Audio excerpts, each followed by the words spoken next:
हज़रत अनस बिन मालिक रज़ी अल्लाह तआला अन्हु से रवायत है कि रसूलुल्लाह सल्लल्लाहु अलैहि वसल्लम ने फरमाया, बुखारी की हदीस है, हदीस नंबर 2320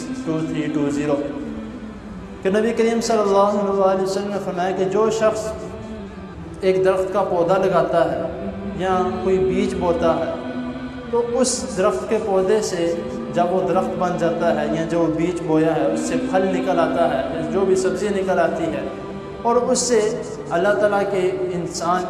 अल्लाह ताला ने जो बनाए हैं, अल्लाह ताला की मखलूक, जानवर हैं, परिंदे हैं, इंसान हैं, उससे फ़ायदा हासिल करते हैं, उस शख्स को उनका फ़ायदा हासिल करने का सदक़ा पहुँचता रहता है।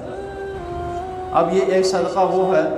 जो हम देते हैं अपने माल की शक्ल में या किसी चीज़ की शक्ल में, और एक सदक़ा वो है कि इंसान लगा के छोड़ चुका है लेकिन वो उसको मिलता जा रहा है।